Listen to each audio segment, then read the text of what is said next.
fighters like this in both with that killer attitude, it's going to be a great fight. Stephen A's question seemed to speak only to the quality of the competition, not also to the business of boxing.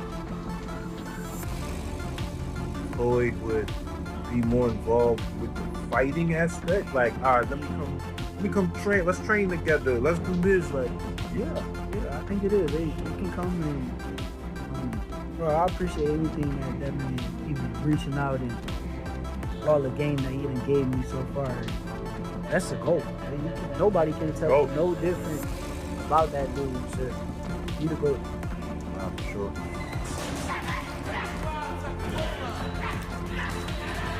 Floyd Mayweather and Max Kellerman engage in a detailed debate about a potential Shakur Stevenson versus Devin Haney showdown, and while both acknowledge Haney's accomplishments, the tone of the discussion heavily highlights Shakur's extraordinary upside.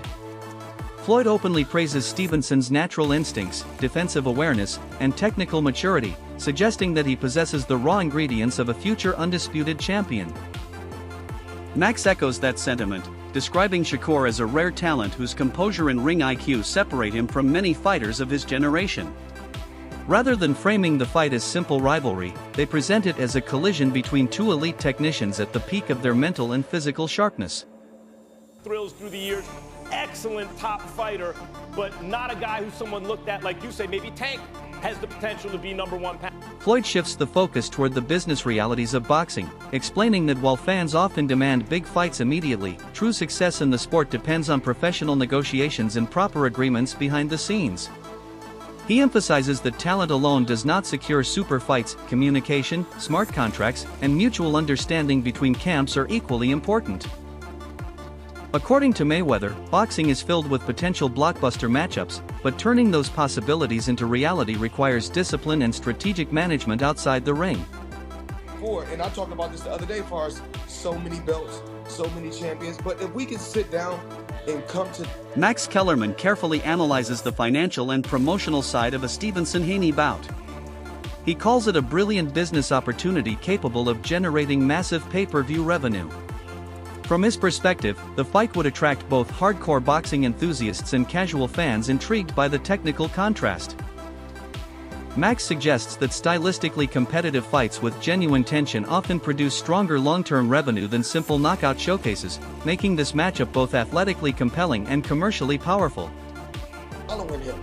That's what I'm asking. You've been the best at playing the boxing game. When you said TBE, in the ring, someone else can have that. I'm talking about the whole thing. You're right, you've played the boxing game better than anyone. The way you think about it, which is a lot of times the way promoters think about it, is not just in terms of the quality of the athlete. Obviously, Santa Cruz is... Shakur reveals that Floyd personally reached out to him, offering mentorship and advice. According to Stevenson, Floyd discussed subtle details about defensive positioning, punch selection, distance control, and sharpening overall boxing intelligence. That guidance, coming from one of the greatest defensive fighters in history, adds another layer to Shakur's development. It signals that respected legends see something special in him and are willing to invest time refining his already advanced skill set. Made the most money, Floyd Mayweather. I feel like he be showing you love. Like, That's my God. yeah. That's my God, bro. Look, I saw he called you me that the other day. He just called me that day. He called me, what, 2 days ago? What he say? Oh, he had a whole lot to say. I don't like to put it like... I give me a little something. You ain't gotta say the whole shit, but it's Floyd, nigga. You know niggas. Nigga Dolph, he's an idol. Floyd. One night he was just saying he don't think that I should be the B-side of this upcoming fight. And he think I should be the A-side. And he really felt strongly about it, but you know, it is what it is, bro. I appreciate it. Boy, that's my God. I wouldn't even never say nothing bad about him. Yeah. But also, you know, A, B, C, D, E. Put me in that ring with that nigga, gang. Whatever, right? Whatever. Put me in the ring, bro, and I'm ready to show who I am, bro. So, Yeah. Meanwhile, many voices within the boxing community argue that Shakur should stop waiting and immediately pursue Devin Haney. They believe that if Stevenson truly views himself as the best, the clearest way to prove it is by facing elite opposition without delays or contractual disputes. To them, greatness is cemented not through debates, but through decisive victories over top-tier names. Shakur Stevenson, want to keep that momentum and daring to be great, enhancing his greatness. We all know he's motivated and inspired by his mentor, Terrence Bud Crawford, that his next fight should be versus Devin the Dream Haney, moving up to the 147-pound division, because with that victory, he'll become a 5-division world champion, 3-division lineal champion, because I'm sure that Turkey Al-Sheikh Ring will put that fight, will put the ring belt on the line, because I believe that Devin Haney is probably the best welterweight at the moment. He'll accomplish all of that by the age of 29. 5-division world champion, 3-division lineal champion. Come on now. Hey, Shakur Stevenson, you were the WBO champion, 140-pound division. You could easily petition the WBO to make you the immediate mandatory to Devin the Dream Haney. I think that's the best fight right there. Let me know what y'all think. Roy Jones Jr. offers high praise for Shakur's movement and strategy. He highlights Stevenson's footwork, speed, and ability to think several steps ahead of opponents. Roy explains that what separates Shakur is not just physical quickness but calculated planning. He sets traps, anticipates counters, and forces mistakes. In Jones' view, that cerebral approach places Stevenson in a rare category of fighters who win rounds before punches are even thrown. Just to try to piss Shakur off so that maybe Shakur would come out and try to land a big shot on him. He knew that was his only chance, and I knew that was his only chance. So if Shakur came out and went right at him like that, that would have gave him a chance to try to land something big and lucky. Other than that, he's never had the feet to keep up with Shakur, because Shakur has some of the best feet in the game, and people don't understand that. What makes it so hard is that his foot game is so on point that he can make you miss this much. Because now, used to be he would jump way back. Now he's not doing that anymore. Now he just step back just enough to make you miss so he can get what he wants after you miss. That makes him highly dangerous. And to see him improve on that and come bring it to the forefront in the biggest fight of his career is great. But I want to say, Mickey Bay provides a grounded and realistic perspective on a possible Stevenson versus Haney fight. Rather than fueling hype, he breaks down practical advantages. Bay believes Devin could move up in weight comfortably and handle the spotlight with confidence, as he has already proven himself on major stages. He suggests size may be the only slight concern for Haney, given that Shakur is naturally smaller but extremely fast and sharp. Interestingly, Bay notes that smaller fighters often rely on movement and speed rather than strength, which could neutralize any size narrative. So it's like maybe something that Devin can definitely go up there with ease, only need to deal with the size, but he's probably going to have the speed advantage because he's a smaller guy coming up. So, I mean, you tell me, do you feel like that's going to be harder than the Lomachenko fight? No. I think Loma will probably be his hardest top 2 or 3 fights in his whole career. I could predict that even going to the end, to say if Devin fight 8, 9, 10 more years, that'll be one of his top 2 or 3 hardest fights because the age that he fought. Loma was at his very peak. He was at his peak, he was older, he was right there at his. When comparing opponents, Bay argues that Haney's bout against Lomachenko was a tougher challenge than a potential fight with Stevenson. He explains that Lomachenko faced Devin during peak years with veteran instincts and elite ringcraft, making it one of Haney's hardest nights. In contrast, Bay feels Shakur would be dangerous but not necessarily more physically imposing. He also reminds listeners that Devin himself recently competed at lightweight, so any size difference should not feel dramatic. Most importantly, Bay praises Haney's mindset, describing him as a fighter genuinely chasing greatness. He even reveals that Bill Haney consulted him about the matchup, and he supported making it happen. So, no, it won't be as hard as that, but size-wise, yeah. I mean, that's a big factor because we saying the dude that was just lightweight a couple years ago, but, Dad wanted to be great.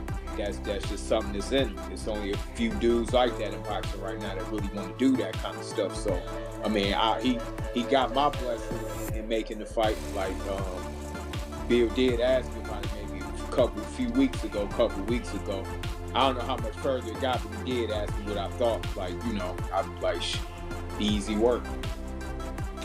Pretty much you can see he's willing to fight anybody. Like, he doesn't really care who he fights. He'll fight now too. It ain't no, like, we ain't doing no weight class or none of that. Like, Analysts point out that rising tension between Devin Haney, Shakur Stevenson, and Keyshawn Davis has created one of the most compelling storylines across the lightweight and junior welterweight divisions.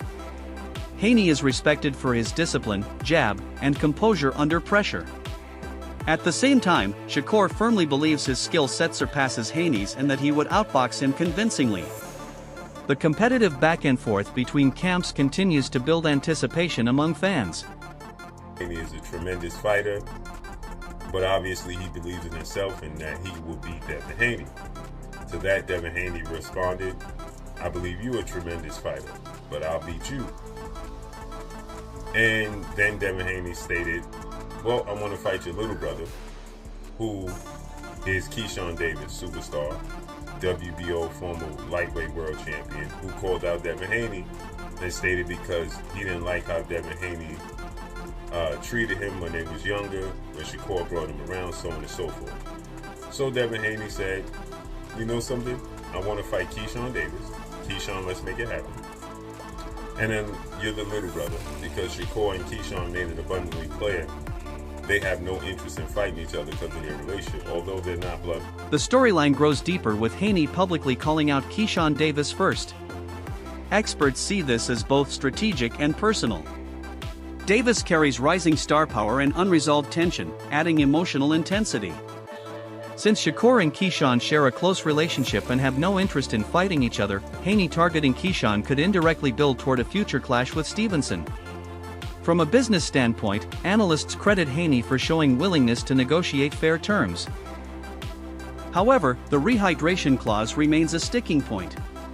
If these fights materialize, they could define a new era in the division. So now Shakur puts up a cryptic message and responds and says, "Be careful what you wish for, you just might get it."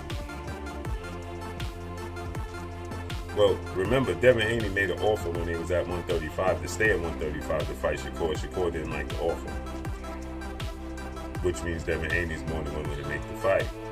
Devin Haney is saying if you want to make the fight, his father, trainer, manager, Bill Haney, CEO of DHP, Devin Haney Promotions, is saying, "We'll make the fight gladly, but we're not doing a 10-pound rehydration clause." So Shakur is saying, "Be careful what you wish for." Skills pay the bills, as Shakur said. And Shakur said he don't like people putting rehydration clause on people because it handicaps them and you can't get credit. Well, then he says on Najee with Cigar Talk that Devin Haney's not a... Roy Jones Jr. analyzes a potential Haney versus Keyshawn Davis matchup with focus on weight and readiness. He suggests a catch weight around 143 or 144 pounds to create balance. Roy believes Devin currently holds the edge in experience and ring IQ due to years of elite competition.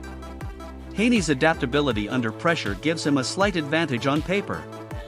Is that the weight was probably an issue. Now, if Keyshawn comes up, or if they even do a catch weight, a 143, 144, it's going to be a very interesting fight because I think Devin has more tools and more IQ right now, but Keyshawn is different. So when you got a guy that's different, and that's why I also said that, he's not just back, he's different. You understand me? So you got a guy that has that intangibleness about him, where he can be a different guy when it's time to be a different guy. You can never count him out. However, if I were pushing Keyshawn, I would have another fight or two before I fight Devin, just for experience purposes.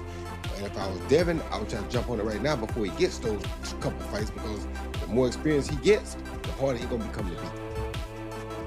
Yeah, that's going to be a tough fight, you know, for Keyshawn Davis. And I think in many respects, Devin Haney too, you can't take Keyshawn Davis light.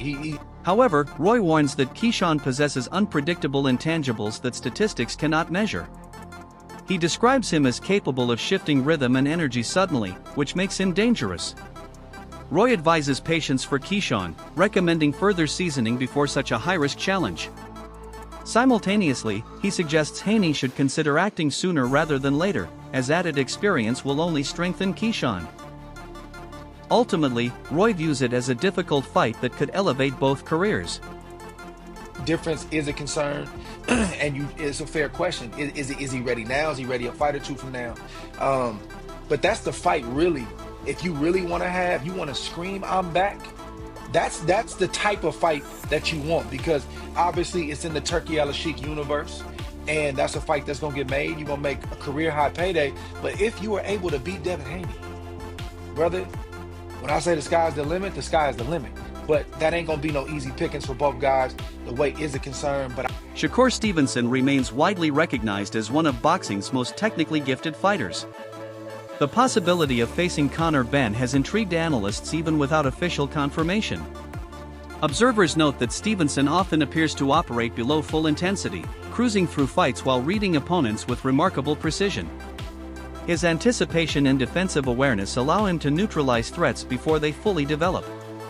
There's no way that was Shakur Stevenson fighting at 100%. He was in second, third, maybe. He wasn't flat out, pedal to the metal, trying to get this guy out of there. That was him fighting comfortably. Which begs the question why Conor Benn is like, yeah, make the fight next, make it next. I'm like, are you sure? And look, I'm trying to rack my brains as to think as to what kind of fighter could give Shakur Stevenson problems. For one, I think Shakur really judges the way people throw punches unbelievably well. Every little twitch he is absolutely like aware of, and he is predicting your every second in that fight. So you got to be unpredictable, right? You got to feint a lot. Now Conor Benn does feint a lot. To be fair, he did a lot of that against Chris Eubank Jr. I thought Teofimo Lopez headhunted too much, and he didn't have a lot of power on his body shots when he did throw them. So I think you got to mix the shots up. You got to have good body punches. You got to put power into.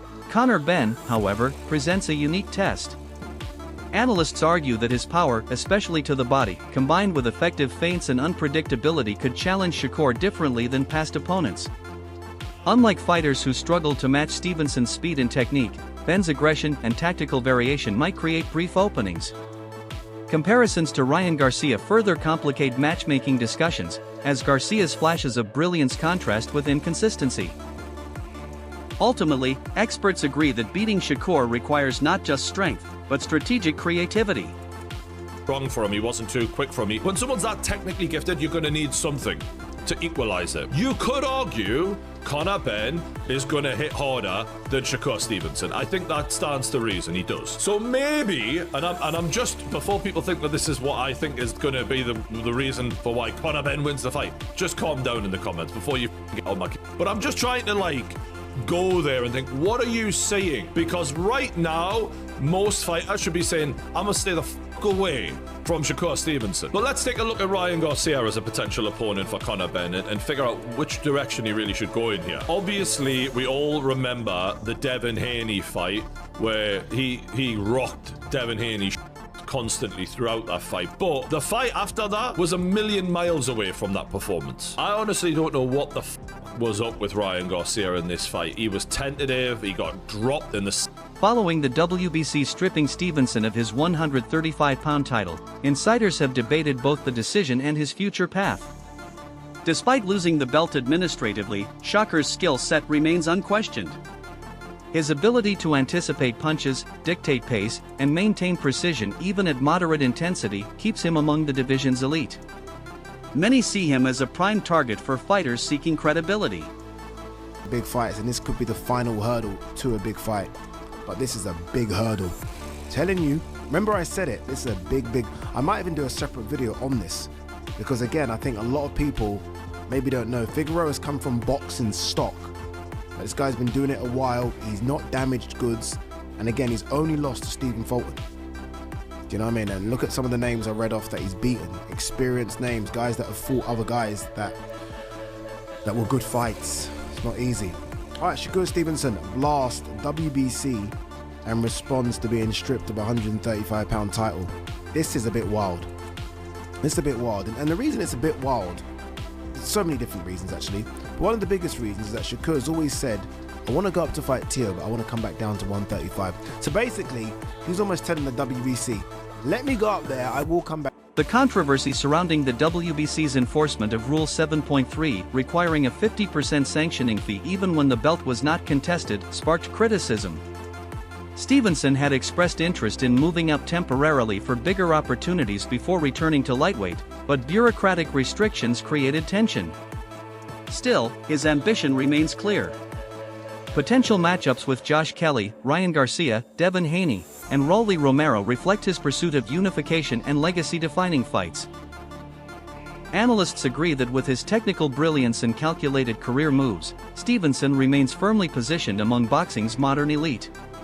WBC are going through right now, and this battle with Zuffa, where, you know, they've got some real big players and power over there, and they're saying F the belts, and WBC are fighting, saying none of the belts mean stuff. The last thing you want to do is have a public spat, a public back and forth with one of the biggest names in boxing right now. Shakur Stevenson is one of the biggest names in boxing, and the thing about Shakur as well, you piss him off, this guy will go straight to social media and make it known that he's pissed off, and that's what he's done. He's made it known what the WBC are wanting, or wanted for him, or from him, sorry, which was $100,000. Now, a lot of you might say, well, one second, his last fight wasn't for the WBC, it was for the WBO and the ring title. Why do the WBC want any money from him? The WBC have a clause, I think it's either 7.3 or 7.4, yeah, where even if you do not fight for the WBC belt, if you're a champion of their belt, i.e. which Shakur Stevenson was, you have to pay 50% of the sanctioning fee as though the WBC. That wraps up the discussion for today. With negotiations, rivalries, and championship ambitions all unfolding simultaneously, the coming months could shape a defining chapter in lightweight and junior welterweight boxing. Stay tuned.